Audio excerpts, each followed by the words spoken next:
What's the best April Fool's joke that's ever been done to you? April Fool's Day is definitely a day that's seared into my memory because every single time my dad would put cling film over the toilet basin. So that meant when you had to get up for those midnight peas, it was an excellent surprise. You took full advantage of all 12 hours available.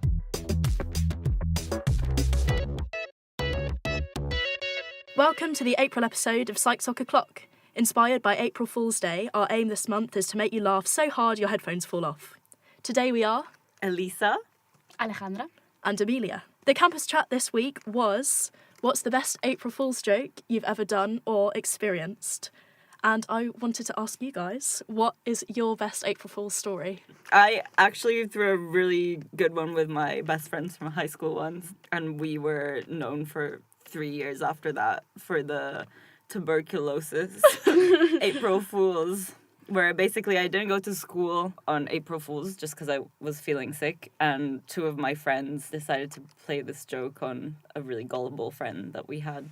They just told her that I had tuberculosis and I went to the hospital overnight, and she's so gullible, she believed it and she started crying and stuff. And then the day after, I just came to school like, hey, I'm fine. And she wasn't in school, and everyone was like, did Maddie find out? And then turns out she went to hospital to get like blood tests and then an x-ray to make sure she didn't have it. So yeah, that's my April Fool's Day. No? my grandpa pulled a good joke on us when we were kids because we used to do judo. And then one weekend he randomly decided it was April Fool's. But he told us, oh, like your mom is not home, but like you have a competition today. So like he got us like to shower like at 8 a.m, like super stressed, being like, you have to get ready. So we're like waiting, you know, full kids. And he drove us like away for like an hour for a venue, and then took out a camera, took a picture of me like, no, it's April Fool's. That's so... And then drove us home. That's such a waste lot of his own time. That's so committed. I love that. But he cherished like those moments and those jokes. He's making the effort. Like he literally drove like 2 hours away and back just to be like, jokes on you guys. That's amazing. I don't think I've ever done any. It's not that big a thing. Oh, where I'm from. man. I know. Maybe this year I'll be surprised. So obviously everyone has quite a unique sense of humour. I don't think I'd find it that funny after driving 2 hours just to take a picture of my very upset grandchildren. But the same joke or event can cause both giggles and gut-wrenching laughter among different people, so I thought I would bring a definition of humour itself. So Martin, in his book The Psychology of Humour, defines it as a process that can be divided into 4 essential components: 1, a social context; 2, a cognitive perceptual process; 3, an emotional response; and 4, the vocal behavioural expression of laughter, which I would say is not necessarily that important for humour, which I think we'll get onto later, because some people can find things funny and not laugh. Stay tuned. But we thought we would each bring a joke to try and make each other laugh. So who wants to go first to see if they can win the best joke? Okay. We didn't write these, by the way. Oh no. Not that creative. Disclaimer, I'm not funny. Okay, I can go. So my girlfriend's family is quite religious. I remember the first time I went to stay with her at her parents' house, and her dad wouldn't let us sleep together, which is a shame because he's really attractive. That is a good one. Thanks. Do you want to go next? Yeah, well, mine's shorter because my socks are getting really holy, so I can only wear them to church. Oh my God, my flatmate makes Love that joke all it. the time. My God. Does she actually? Yeah. My one is psychology based. So, how many narcissists does it take to change a light bulb? 1, because they hold the light bulb while the world revolves around them. Oh my God, that's so good. That's so smart. Oh, it's interesting that both of yours were religious, though. Yeah, I also have one for like light bulb changing. Yeah. 'Cause how many psychotherapists does it take to change a light bulb? Just one, as long as the light bulb is willing to change. I saw that one, yeah. It's a good one. Speedy studies. So before we cracked our amazing jokes, we're talking about April Fool's Day. And I know the next section is about speedy studies. Woo woo, yep. Yeah. I was thinking that I would make mine on the origins of April Fool's Day. Okay, I will get the timer up. I'm so nervous because last time I didn't make it by 5 seconds. I've literally never done I it. have PTSD from that, I think. Just a warning, the laugh that we're going to use as a sound effect is a bit strange, so I'll play it to you first. Brace so that you're yourself. It's not Elisa's laugh, super actually. shocked. It's her alter ego. Right, you ready?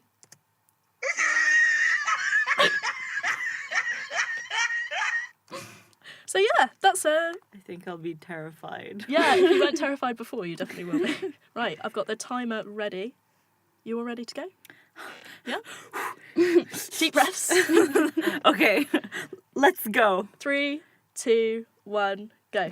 So there's an 18th century folk rhyme that says, "The 1st of April, some do say, is set apart for All Fool's Day, but why the people call it so, nor I, nor they themselves do know."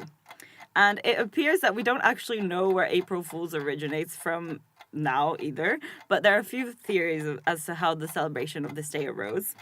The first theory is that an English poet in the 14th century wrote a story about a fox playing a prank on a rooster. Specifically, and I quote, 32 days since March began, which would imply that it's the 1st of April. And this is the first reference to pranks taking place on the 1st of April. The second theory suggests that the tradition started because of a date change in the calendar. So basically, when people started celebrating the beginning of the year in January instead of March, aka the spring equinox, those who continued... It's all right. Not on it, okay. Keep going. Well, basically, those who continued to celebrate it at the end of March were considered to be fools, and people played jokes on them. Oh, okay. And then finally, there's a lot of fish in the French rivers and streams around the 1st of April, apparently, which makes them easy to catch, the foolish fish. And that's quite interesting, actually, because I don't know about you guys or the listeners at home, if they're from outside of the UK, but in Italy we call it April Fish Day, and I finally get why. France, isn't it? Like the postal. Yeah, No. and don't you have to Yeah. stick fish on people's Yeah, backs yeah. without them realising?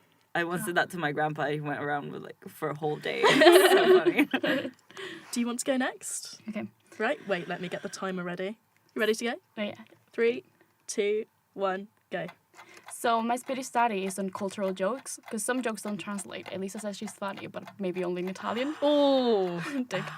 So one study measured humor in Singaporean college students and compared with North Americans and Israeli students to see what they each found funny. They asked participants to describe jokes that they found funny among other things, and they found that Americans are more likely to laugh at sex jokes, and Singaporeans like violence jokes, and Japanese are more likely to find funny jokes that are explained. So these, oh my god, this is timing. Pressure. Yeah. So there are cultural differences in humor and what we find funny because of the way we're raised and the way our culture induces us to think.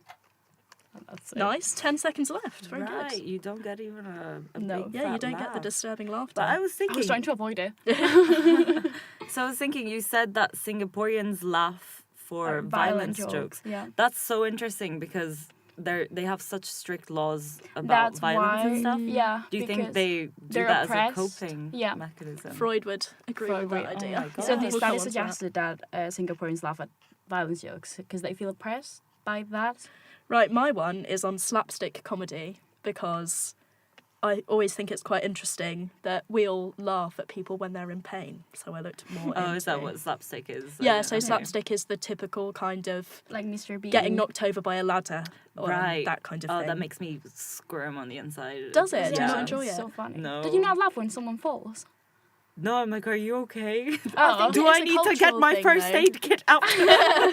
Let's see if I can avoid the terrifying laugh as well. 3, 2, 1, go. So, what makes an audience laugh in the performance of pain? Based on Hayes' work, Peacock in 2010 suggested there are 4 steps to finding people in pain funny. 1, there's recognition. So the physicalisation of a performer, maybe it's exaggerated walking or that kind of thing, helps you establish that it is a performance. 2, embodied understanding. Either you get the joke or you perform physical empathy. So you think, would I react in this way if I were hurt similarly? 3, And I think most importantly, there's then an evaluation of the pain. So you think, is this person actually in pain or are they pretending? And 4, appreciation, which is often shown in laughter. So recognition happens first, usually through the establishment of a clear comic frame. Then the viewer makes a decision in relation to the embodied understanding. Then, in comic performances, these judgments occur really quickly, instinctively, and mostly without us being aware. So all of this happens, but sometimes we don't know why, and I am going to run out of time. Yeah. One day, I'll eventually get it. I hope, but I've got a tiny bit more. So there's also humour superiority theory, which believes that when people make stupid mistakes or are victims of unfortunate situations or misunderstand an obvious instruction, they look stupid in a social environment. Yeah, So I'm we gonna laugh. talk about that as well later. Yeah, we laugh because it makes us feel superior to them because we haven't made those mistakes. And Robert Dunbar has found that monkeys like slapsticks too. Really? Yeah. So the use of language-based jokes is clearly unique to humans, but apes actually play practical jokes on each other and laugh at another's misfortune. And the classic banana skin situation is apparently based from monkeys actually laughing at each other falling over. Yeah. Oh, that's amazing. Yeah, so maybe slapstick comedy is a more primal, animalistic type of humour. Laughs that don't get old. In this section, Laughs That Don't Get Old, we're going to be looking at how our sense of humour develops and changes as we age. So, why don't we look at what babies find funny, first of all? So, we're talking about animals and how they don't actually have a communication form in words. I actually found it so interesting that children can actually use humor before they even learn to talk. Really? Yeah. So, Dr. McGee is a humor researcher, and he has divided the development of humor in preschoolers into 9 stages, which I won't go through because they're like quite long, but basically progresses from laughing being prompted by touch and funny voices up to 6 months old, to children using their knowledge and understanding of the world and the rules imposed by it to create humor by disrupting those rules. So this can be manifested through changing grammatical and physical rules, and they find that like actually hilarious. So I always found it interesting how children find different accents or like music. For example, if you'd never heard Middle Eastern music or Chinese music or that kind of thing, when you were younger and you heard it, children laugh. So maybe it's to do with sort of the funny, not that they are funny, but to a child who hasn't experienced before.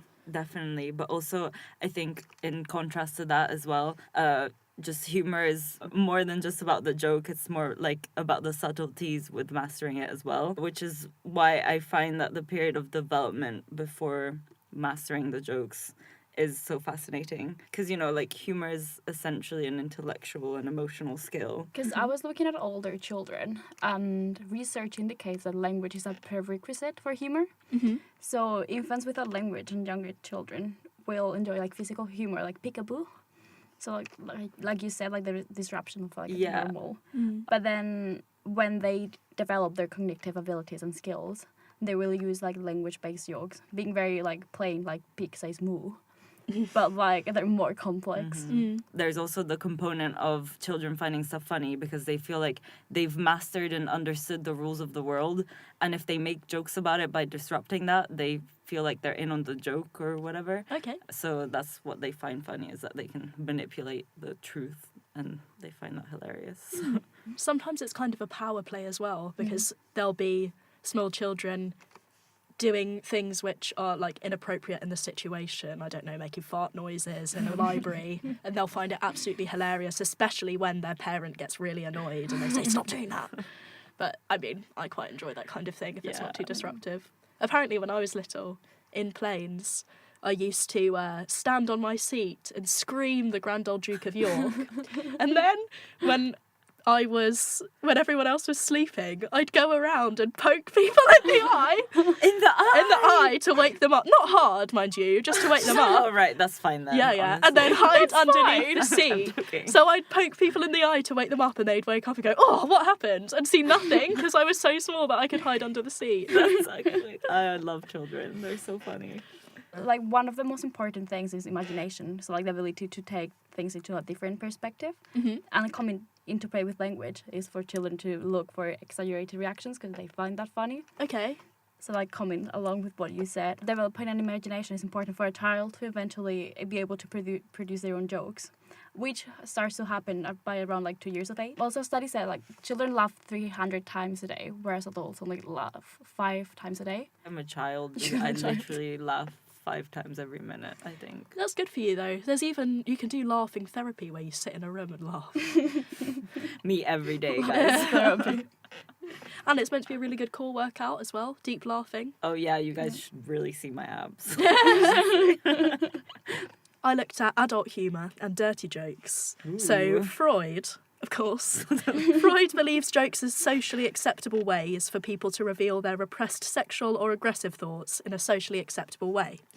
So Martin, in 2007, summarised this, and he says Freudian theory explains jokes are powered by the wicked and ill-disciplined impulses of the id, and are sometimes expressed in jokes, so they pass by sort of the bodyguard eye of the ego, who would otherwise not let those thoughts out. Freud believed we like these frivolous outbreaks so much because of the illicit pleasure which comes from releasing our primitive sexual and aggressive impulses, and that's why we enjoy humour.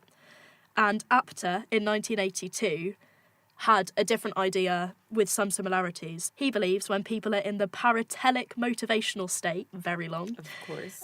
which is a playfully mental mode, they seek stimuli that increases their emotional arousal. So kind of, if you're in a laughing mood, you enjoy more extreme, kind of explicit jokes. If you experience these jokes, however, in the telic motivational state, which is the opposite state when you're trying to be serious or when you're task-oriented and focused on goals, these ideas or this kind of humour would actually cause discomfort or even repulsion.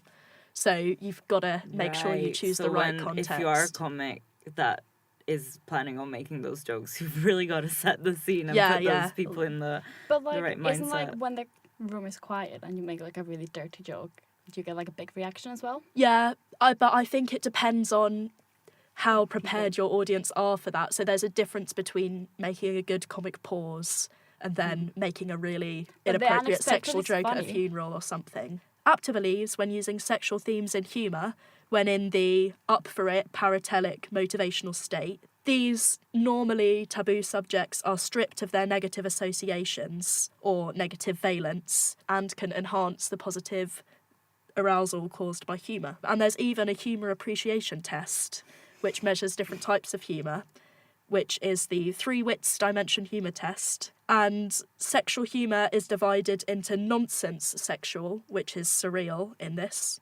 test, and incongruity resolution sexual humour, which are simple jokes with a punchline. And they found, using this test, that around the world, sexual humour is appreciated differently. So Radomska and Kilinowska found Polish and German participants, or the ones in their study, didn't like sexual humour very much, whereas Ruch and Forabosco in 1996 found Italians liked sexual humour the best out of anyone. Is that true, Elisa? But yeah, I thought that was interesting. It's more complicated than you think, sexual humour or filthy jokes. I mean, you got to be really good to nail it.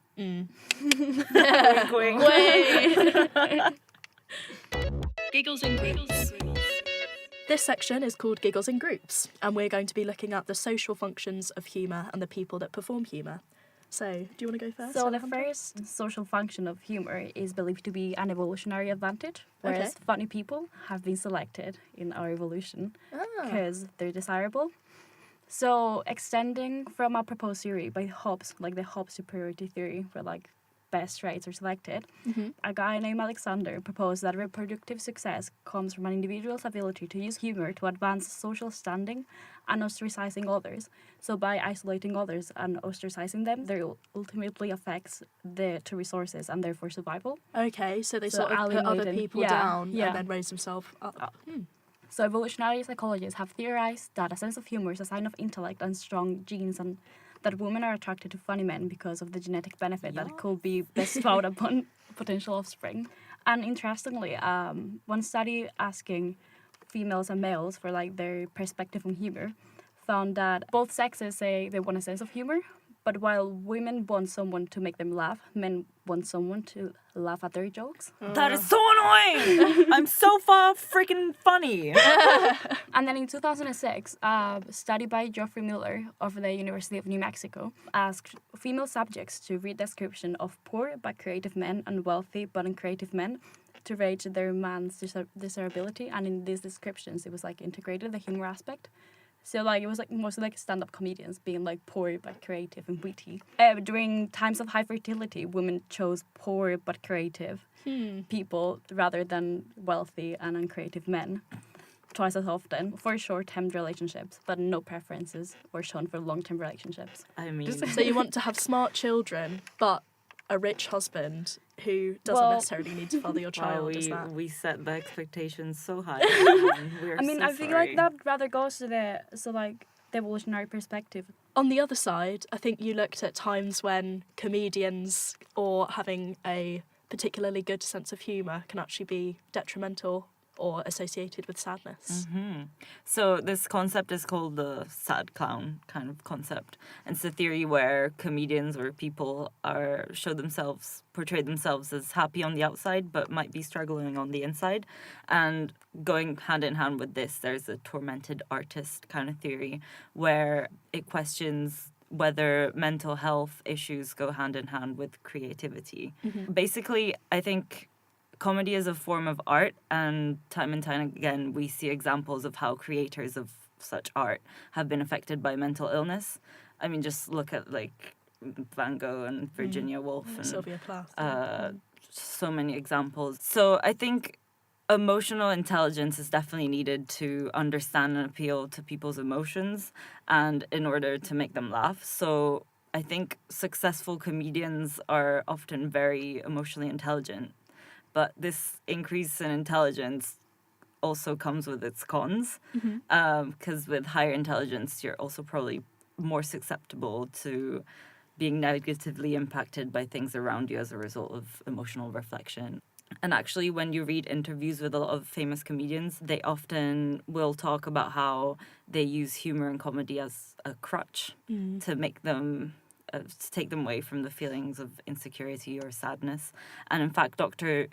Janus theorized that humor can leave the comedian with a feeling of control over a situation in which they would otherwise feel powerless. So there's a lot of speculation regarding the creativity and comedy thing going hand in hand with depression. But I think, if I'm not wrong, there's more evidence that has been gathered linking comedians with psychopathic traits. Yeah, not psychopathic, psychotic. Oh, okay, that's different. Yeah, so as we've learned from last month, psychopaths lack empathy, whereas psychosis is a very separate thing from empathy and has more to do with experiencing hallucinations and associations which most people wouldn't link together.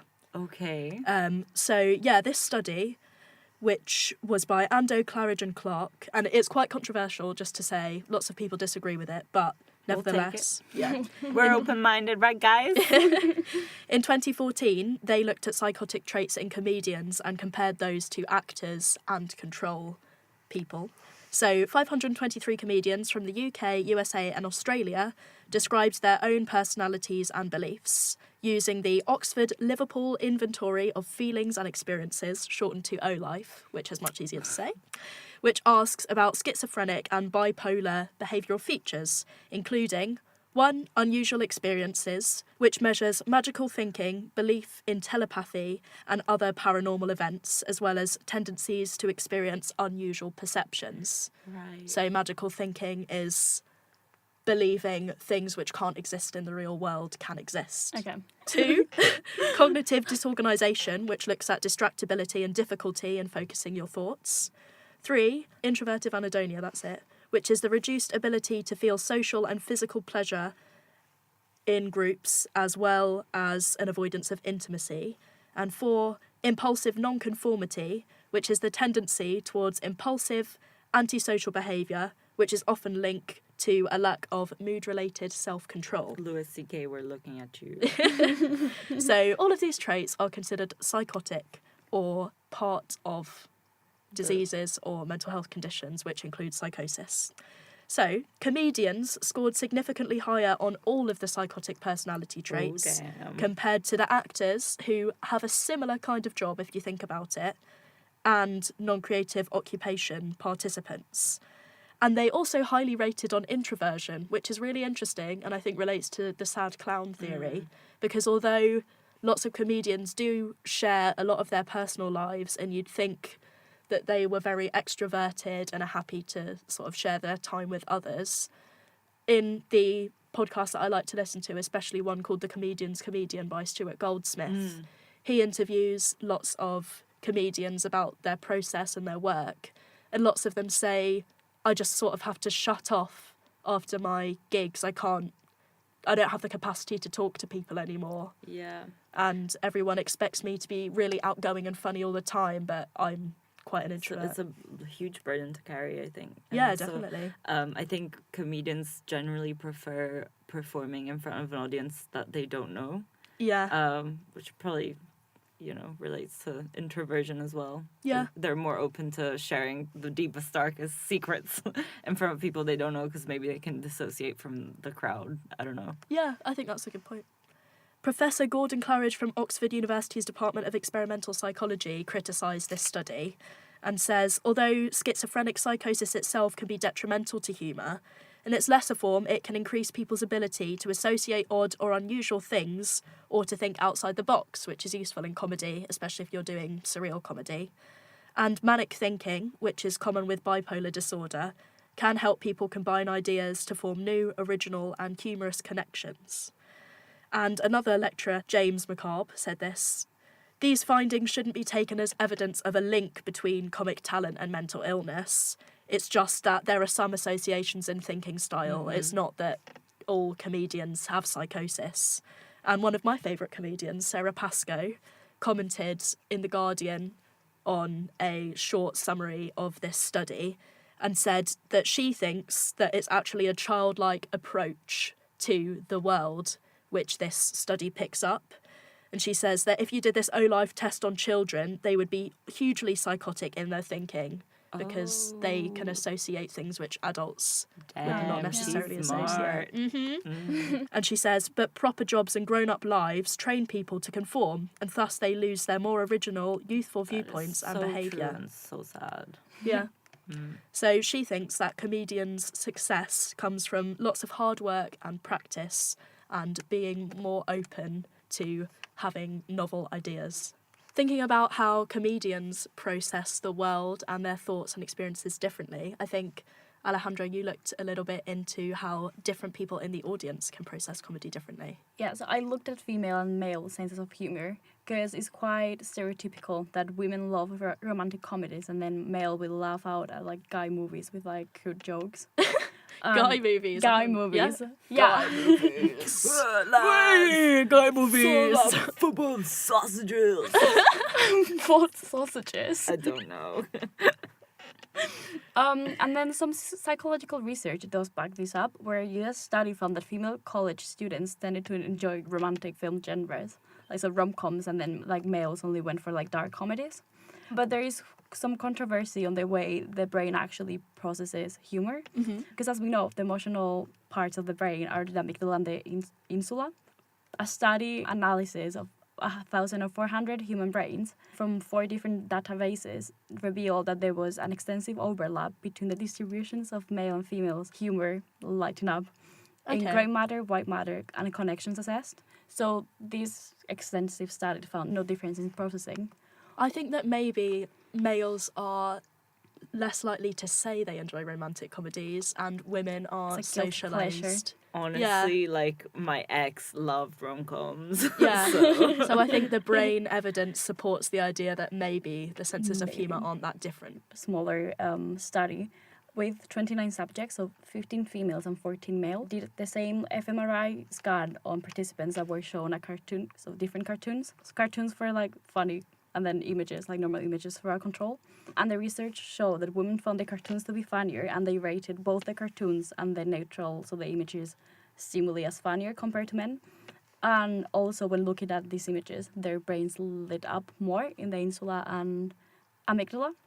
So leading to the conclusion that women found this stimulus to be funnier Okay. compared to men. So they enjoyed the cartoons? Yeah, more. Right. But I think this study specifically was flawed. It was like the same type of humor in all of the cartoons. Right. So like they didn't quite test for the difference of like, do men like more sexual humor Yeah. rather than like silly humor and just puns? And also only 29 participants. Yeah, isn't that's that not great? reliable at all. Power analysis. Yeah. on the Analysis. spot. Probably the same culture. I think there's Often- also some weight in the idea that sexual humour might be more comfortable for men because they feel less threatened, Ooh. perhaps. I think men have less fear surrounding sexual assault than women Yeah. do, so maybe they feel more comfortable laughing at that type of humour because it's less fearful to them Like than the- women would. Although we've just discussed how certain types of humour can make people feel excluded if it's making light of a situation or thing they have fear towards, I looked into how laughter and comedy can actually aid social bonding. So there's a type of humour called affiliative humour, which is a particular type that aims to promote happiness and create a sense of fellowship among people. And it's based on telling jokes that everyone can relate to and focuses on the humour of everyday life. So observational comedy, for example, lots of observational comedy would fall under this example where people comment on sort of strange things which we all see as I normal. really love observational comedy. It's so funny. Yeah. And Allen and colleagues in 2015 found that shared laughter leads to a less confrontational approach in tense situations and can change the atmosphere from individual competition to team cooperation in groups. Damn right. Yeah. So if you all share a laugh, then rather than feeling, oh, I've got to beat that person. Breaks attention, definitely. Yeah. And neurobiologist Robert Provine estimates that 80% of our laughter occurs during everyday comments in everyday social situations and acts as a social signal of goodwill and friendship. And additionally, shared laughter can communicate to others that we have a similar worldview, which strengthens our relationships. Often, friends or couples will have the same sense of humour, perhaps because they share a similar worldview. Like inside jokes. Yeah, exactly. And a study by researchers at the University of North Carolina had participants watch funny, not so funny, or not funny at all videos while supposedly chatting with a same-sex participant over videos. But the video chat was actually a pre-recorded clip of someone laughing in the same amount for each conditions. But they only smiled occasionally during the unfunny video because otherwise it would have made it obvious that it was recorded.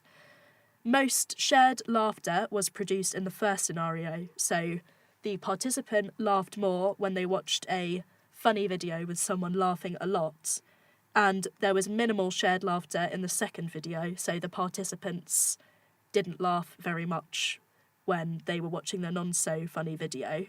And afterwards, the participants filled out questionnaires about their positive and negative experiences, and the amount of shared laughter had consistent effects on the participants' sense of similarity to the video partner. So the more they laughed the same amount, the more positively the participant viewed the pre-recorded person, which then influenced how much the participants liked the pre-recorded video partner and wanted to hang out with them. So And- laughing leads to being connected to the other person. Yeah, because I think you feel a sense of similarity or Yeah. connectedness if you see someone laughing at the same thing as you. Social psychologist Serra has shown that shared laughter is uniquely linked to people's overall evaluations of quality, closeness, and social support in their relationships. Yeah, you were talking about shared laughter. Mm-hmm. It's interesting how you say how shared laughter can be helpful. If you think about shared laughter as in the canned laughter that they add to TV shows, there's quite a lot of controversy as to whether that's actually helpful in making a TV show be perceived as more funny from the audience. So in the 1960s, that was the golden standard of TV comedy. It was thought that adding canned laughter would really help and give cues to the audience as to when they would laugh, and it was believed that in the absence of laughter there wouldn't be an audience reaction and the viewers would not be able to differentiate between comedy and drama. However, starting from the 1980s, they just dropped this trend. When you think about it, no TV shows have fake laughter now. Yeah, The that's Big Bang true. Theory. The Big Bang Theory does, I guess. Does it? But Yeah. that's also recorded in front of a live audience, so that's different than canned Yeah. laughter. No, but like they overuse it. Like they use canned laughter, I think, in some points. Okay, it's well so that bad. opens the debate. How good is the Big Bang Theory? The canned laughter edition was kind of stopped because some people suggested that because the audience at home developed a higher level of sophistication, they didn't need cues to know when to laugh. But that's just, I don't know. Maybe I it's just don't a really trend agree with that that. ended. Like, that's just saying people in the olden days were stupid. Yeah, I don't necessarily think that canned laughter does make things more funny, though. I was so confused as a child. I didn't understand why it was a thing. Yeah, and lots of people don't laugh out loud when they find things funny. Yeah. Like, there's a meme about when you write laugh, lol. like, lol, or laughing so hard, and there's... Your face is just like Yeah, blank. completely blank face. So I've only met like the one person that properly like barely laughed at like TV shows and like stuff, and I was so impressed. Like, wow, he's enjoying himself. sometimes Whereas I just scoff. Like, I don't really like properly laugh. yeah. Honestly, I do that so much with stand-up comedy, like on Netflix. I laugh my heart out. When I listen to So podcasts funny. and I walk down the street, sometimes I just Oh my giggle God, to same. myself and people look at me like I'm Yeah. crazy. But I'm having fun, so it doesn't matter. Honestly. Whenever my friends do send something that is really, really funny, I make sure to record myself laughing. Like, I have proof like this was like actually funny. The psycho myth of the month this month is, and quotes, women aren't funny. Boo! End quotes.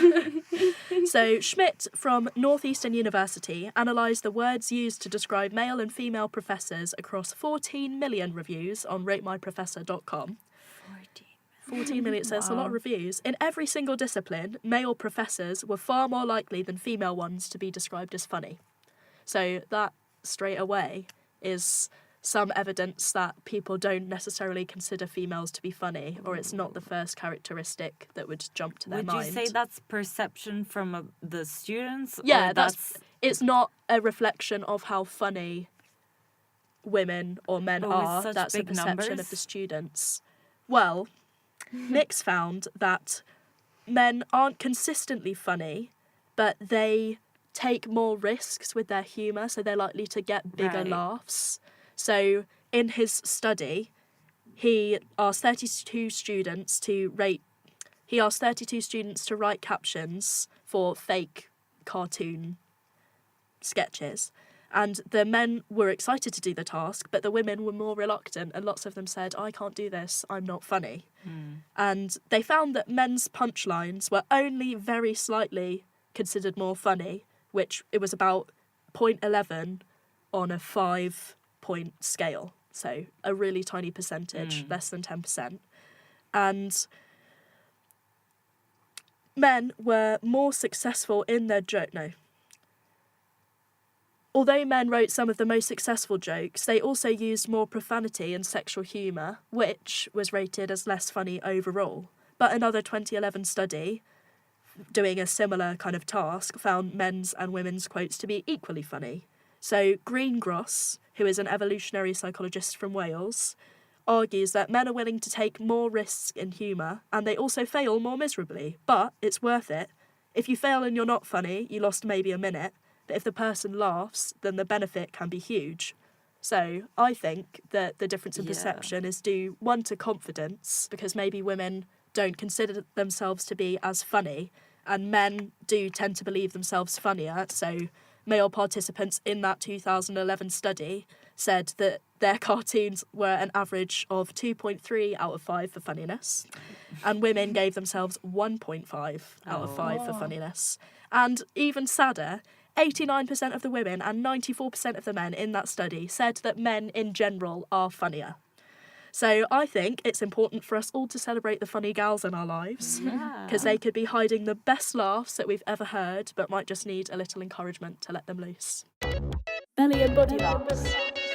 This section is called Belly and Body Laughs, and we're going to be looking at how humour is experienced physically, both by the people watching and by the people making it. one of the hardest things to do is creating a good audience atmosphere for stand-ups. So did you look into any ways that they do that? I did. It's really hard because you have to connect with the audience. So comedians have to be experts in crowd control, where a successful comedian will unite the audience and take them through a journey throughout like their whole routine. And for them to be able to do this, they have to have engaging content material. Because if your jokes are really bad, no one is going to laugh with you, so you're not going to be able to like get an energy exchange between your jokes and the audience. And you need an engaging mode of communication. So one of the elements involved in stand-up comedy is sometimes physical comedy, where the comedian will like act out and then do gestures. So Josie Long, Edinburgh Festival's Best Newcomer Award in 2006, said that in order to be able to create a good atmosphere, you need to appear relaxed and confident, control the room, think on your feet, involve the audience without letting them steal focus from you, and adapt your style and materials to dozens of different scenarios, especially if you're taking your show like on a tour. So you need to be able to adapt to like different cultures. But the only way to gain these skills and be able to perform well in all settings is practice. An average person will take at least 5 years in order to be able to do well. Yeah, I guess successful comedians, once you're well known, your audience filters itself. But when you're starting, you have to perform in a group of lots of different stand-up comedians with loads of different styles, so it must be really hard to kind of shift people to fit in with you. So for a successful comedian, they have to be able to like read an audience. So like they're excited, they're conservative, liberal. There's one of them big fails known in stand-up with Jack Whitehall on his Royal Variety Show in 2014. Okay, right. So it was quite funny to watch together. But anyway, so in his Royal Variety Show, it was a complete disaster because he started the show with like royal jokes and making fun of the royal family. And this show is like for the people that work for them. So it went completely flat and it's like known as it was quite bad. Ouch. Another interesting point for controlling a crowd is some people should have stayed home because they're more interested in chatting among themselves or being disruptive. So comedians have to be experts in dealing with them in order to like keep the rest of the audience engaged. They usually do that by like pointing them out and like engaging in a chat, which is really funny if you've seen like Jim Carr, some of his exchanges. The room and the decorations and how the room is set up is actually another really important part. It's like eating cake on a nice china plate compared to plastic Yeah, plate. but you wouldn't think so, considering like most of like the stand-up venues are like small pubs being like really small, and then the bigger the comedian, like the more recognized the person is, the bigger the venue gets, like being like the O2 Arena in London and stuff. So depending on how they carry their show and how they portray themselves and how their comedy is, if it's physical or more like monologue or they have like props, the venue plays differently in order to engage the audience, which I found was quite interesting. Did you look as well, Elisa, at the content of comedy and whether there's anything in particular that makes it funny? Indeed. So there's 3 main approaches to comedy, or comedy styles, if you like. Obviously, there's a huge variety, but these are the 3 that kind of reoccur most commonly. There's the relief theory. Fury with an F, guys. Relief Fury. That states that laughter is a homeostatic mechanism by which psychological tension is reduced, and so laughter results from the release of nervous energy. So comedians who use this style will, use tension and then break the tension in their jokes. Is that also sometimes why people perform nervous laughter? To kind of dispel the tension within themselves even when the situation isn't funny. That's really interesting because as well as the homeostatic mechanism of laughter, there's also an emotional homeostasis going on where laughter can be used as a mechanism to regulate emotional states and dampening the effects of opposite emotions on the scale. So there's many examples of responding to negative or positive experiences like nervousness with the opposite expected emotion. So that's like laughing when you're nervous or crying I guess tears quite a of lot joy. of people, or they smile when they're talking about something which they find really sad. And actually talking about nervous laughter, I think if our audience is mainly psychology students, they probably all know the Stanley Milgram experiment. 1963? She knows it. There's just a component to it that I don't think most people know, which is that some subjects responded to the people screaming as a response to shock by nervously laughing. Didn't one of them have a fit or a panic attack or epileptic fit because they were so a heart attack. One of them had a heart attack because they were so For distressed. real? Yeah. But anyway, back to humour. Anyways, yes, so there's two more theories. There's this superiority theory, which I think we touched upon before. It actually dates back to Plato and Aristotle. Aristotle. I'm Italian, guys. I'm just Plato e Aristotele. That sounds much better. Yeah, thank you. It basically consists of laughing about other people's misfortunes. In the specific case of Aristotle, we laugh at inferior or ugly individuals because we feel joy at feeling superior to them. And finally, there's the incongruous juxtaposition theory, which we talked about before also. And that's where humor arises when things that do not normally go together replace logic and familiarity. So, for example, a joke becomes funny when we predict an outcome and then something else happens. Mm-hmm. And I think that happens a lot in one-liners. Thinking about how comedy can sometimes exclude people, I looked into ways that more often nowadays disabled comedians are being given more of a platform. There's a whole organisation called Abnormally Funny People, which was founded by Simon Minty in 2005. And one of my favourite disabled comedians. Yeah. Get it? Minty? But Simon Minty says that this comedy is great for awareness of the experiences of people with disability because you listen, this is a direct quote, you listen, you learn, and you're laughing at the same time. Yeah. And one of my favourite disabled comedians is called Rosie Jones, and she has cerebral palsy. And she has a great joke. She's amazing. Yeah. She really actually uses her disability in her humour, and people with cerebral palsy take longer to say things. And my favourite joke of hers is the worst thing about having cerebral palsy is how long it takes for me to say cerebral palsy, which is a really good point, actually, and it's clear that the person who named it didn't have it. But there was a paper by Lockyer from 2015 which discusses how disability in comedy has changed from disabled people being comedy targets to comedy makers. And it talks about the long-term complex relationship between people with disability and comedy. And although cultural norms restrict members of society from laughing at people with disabilities, across history, disabled people have been the source of humour and still are, unfortunately, to some extent. Like, I know when I was younger, and this is very insensitive, and I think children sometimes don't understand this, but people would make fun of each other saying midget and things like that, which is an insensitive word for dwarfism. Yeah, I think it's way less so right now. Yeah. And especially, I find if in your own school, I don't know how it works in the English system, but in the Italian system, there's a lot of, not a lot, but it's quite common to have disabled people within your class. Right. And that just increases children's awareness to the fact that, like, they really have emotions, and they're just like normal people. Children can forget that, or they might not know it or not think about it. But when you become friends with them, it's like you don't want to make jokes about it and be mean. So I think that was just a really nice learning experience. The paper says that stand-up comedy enacted by disabled comedians is potentially a powerful tool through which hegemonic norms around disability can be challenged and negotiated. And in these semi-structured interviews with disabled comedians, the researchers found two key themes, which was, one, control of comic material. So they said, and this is a quote, "Comedy offers a socially accessible space for disabled comedians who can control their participation in this particular social environment.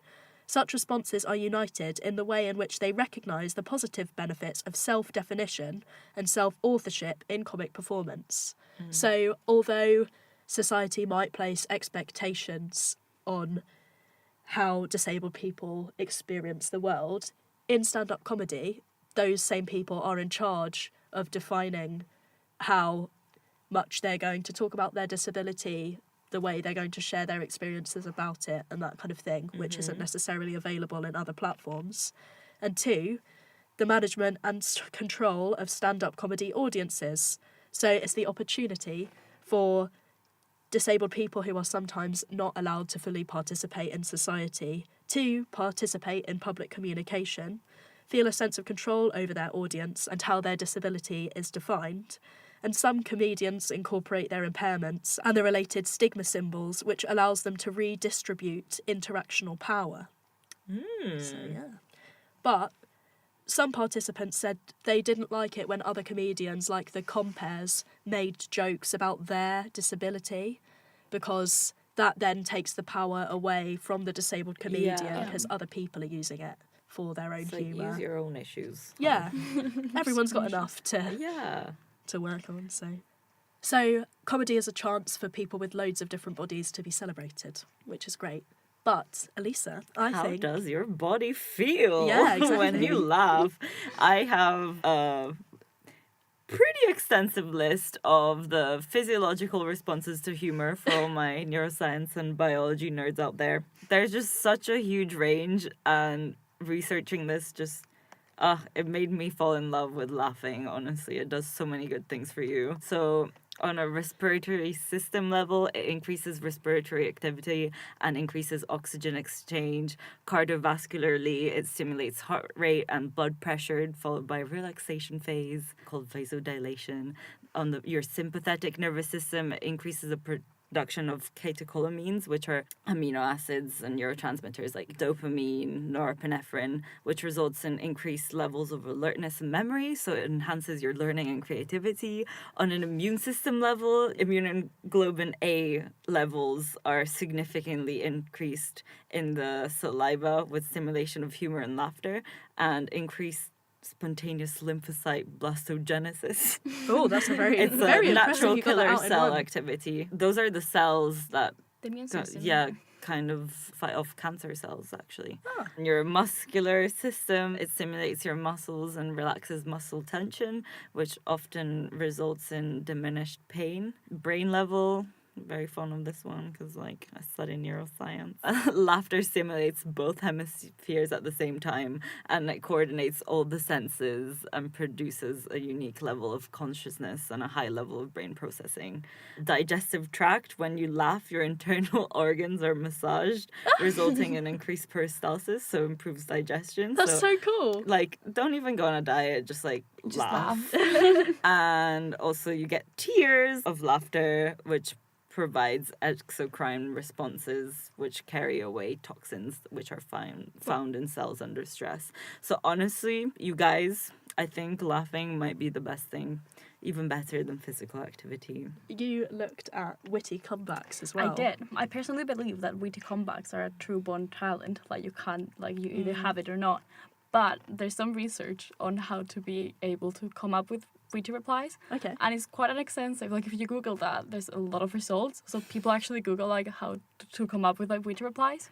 The thing is with them is that they can't be planned and they can only be made on the spur of the moment. So they have to be time-specific and audience-specific. Oh, just 2 days after. Yeah, it always happens to me. Actually, funny you say that, because according to WikiHow, Scientific. the most reliable source of that resources. I have a busy one, but according to WikiHow, revisiting past situations and rewriting how you will have guided the conversation, coming up with witty replies, could actually improve your skills. Yeah, you're nice. developing. I see that. It's kind of training, isn't it? Yeah, so practicing your memory skills. CBT for humor. Another of WikiHow's methods was to research witty replies and then memorize them and trying to sneak them into conversations. That is so sad. That is so sad, but so cheating as well. But one of the main aspects of witty replies is being a good listener, because you have to be able to come up with a specific reply to that conversation. Because point. generic "yo mama" are not funny. Yeah. But there is one proven skill training game to be able to perfect your witty replies. One word volleyball. So you try to build up a story with a group of friends, saying one word each. Because that game is engaging your listening abilities, because you have to be engaged in the conversation, and then you have to come up with a rapid response. and then try to build up a story together, and it has to make sense. I did that all the time when I was younger, and I think that's why I'm so funny now. Honestly. I used to play that as well. Let's get a peer review on that one. Give me some Abigail Paul, which is the artistic director of the Theatre Language Studio in Frankfurt, said that people that are good at witty replies often think faster than people that, like most people, as well as because they think faster while they have like an extra time while the other person is speaking to enable to compose an answer. Right. And then it's also important to have in mind the humor characteristics when you're coming up with your witty replies, because you don't want to make someone the butt of the joke. Belina Raffi, which is a business improvisation consultant, says that positive comments can positively build the environment around you and then make you connect with your colleagues instead of like trying not to like alienate people Or shut them down. or shut them down. Yeah. Well, for people who are nervous about whether they'll be able to cope with some audience heckles and who don't necessarily have experience with doing witty comebacks, I looked into some tips for staying calm and preparing yourself for a performance. So lots of comedians have pre-show rituals that they do, which they say help calm them down. Yeah, I mean, There's a whole routine to that sounds that you're not able to see, but it's amazing. a la Sharpay Sharpay. and Ryan, guys. Well, not Sharpay, but Sarah Silverman apparently likes to drink a sugar-free Red Bull before she performs. Essential, honestly. Chris Rock listens to Parliament Funkadelic, which is a band, I think. Niche. Yep. And he drinks Mountain Dew and does hundreds of star jumps. What is up with all these energy drinks? I don't know. Well, so Ellen DeGeneres eats mints because she wants to have fresh breath for her As audience. in mints or like Mints as in like minty fresh breath, not mints as in bolognese the mint. yeah. No, she doesn't have a full-on lasagna before she goes on stage. And she does stretches to try and calm herself down. Oh, that's very psychological of her. I heard she also has depression.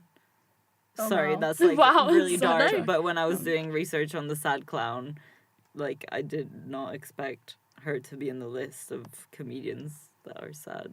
Well, Stephen Fry, he's a comedic personality and he's really outspoken about his bipolar disorder, is it, that he has? So I think it's great that more comedians and public personas are talking about their Especially mental health like issues. a lot of people talk about depression and anxiety nowadays, but when it comes to the ones that affect less people, there's not enough conversation about that. So that's really cool that he's talking about bipolar disorder. So I also Yeah. think it's quite important for like big personalities and people that are quite famous. So, like in theory, like they have it all Yeah, to come out with it. Mental health affects everyone. Like yeah. yeah. And you see them being productive and producing great work, so that's inspirational for people who are maybe going through a particularly hard time yeah, with that. Anyway, back to comedy. crying. Brooks in 2016 found that when people were asked to do karaoke, she got them to do a ritual before they performed. And practicing the ritual, compared to doing nothing, dropped participants' heart rates back more towards their base level, and their self-reported anxiety was reduced, and the ritual users produced higher quality singing in terms of pitch, volume, and note duration. So cool. Yeah, so if you've got a ritual which works and makes you feel calm, go for it. Before we go, Elisa Yeah, has a book recommendation You for you all. guys, it would be interesting to have a book recommendation of the month for each podcast, and because I found a really cool one about humor. It's called The Humor Code, a global search for what makes things funny. It's run by researchers at the University of Colorado, and it includes 19 studies they've done to research humor and things that are funny. It's a great book. Get you want to it. be funny, read Buy it. it. Sponsor us. Thank you. So, thank you very much for being on the podcast. Thanks for having us. It was a great laugh. We are now on Spotify. Yay! And you can find us also on Anchor and YouTube and Pocket Cast Ooh. called Psych Soc O'Clock. We have an email, which is psychsococlock@gmail.com. And I am also partly responsible for the GU Psychology Society Twitter. So if you ever want to get in contact with Damn us, right.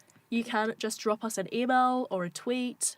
Go on Facebook on the GU Psychology Society Facebook. We also have an Instagram, so Yeah, tag us. We're Yeah. all over the place. all over the guys. place. So get in touch. We'd love to hear any ideas you have for future podcasts, any Give comments. us feedback. Yeah, we're always looking to improve. We know that Elisa not making jokes next time will be a prime improvement.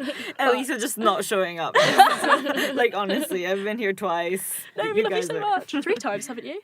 Twice. Twice. Yeah. Oh, it feels like so many more. I mean, Oh my if Lord. you want more of me, you can just ask.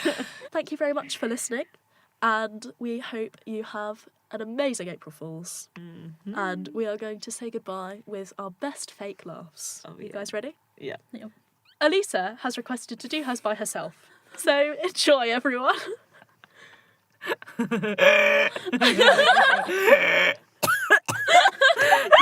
Okay, no, because there was someone in my high school who used to laugh like. Okay, well, you know what? See you in the next episode where I won't be invited back I to. think that's a good ending. You got our real laughs. So thank you. Thanks for listening. You're welcome. The Psych Soc O'Clock podcast was created by Amelia Hilton in association with the Glasgow University Psychology Society. It was written and recorded by Amelia Hilton, Alejandra Jordano, and Elisa Serra. It was produced by Amelia Hilton and edited by Jack Harding, with original music by Jack Harding. It was recorded in the University of Glasgow School of Psychology Faculty Speech Lab, with a special thanks to The Stand, Glasgow.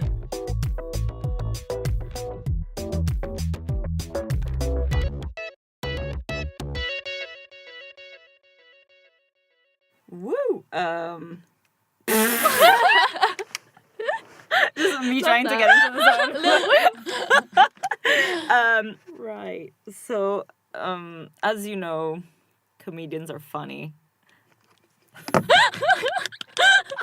Groundbreaking news, my Honestly, friends. I'm in my third year of Crazy. uni. This is how far I have gotten with this much intelligence. I know people try to keep up.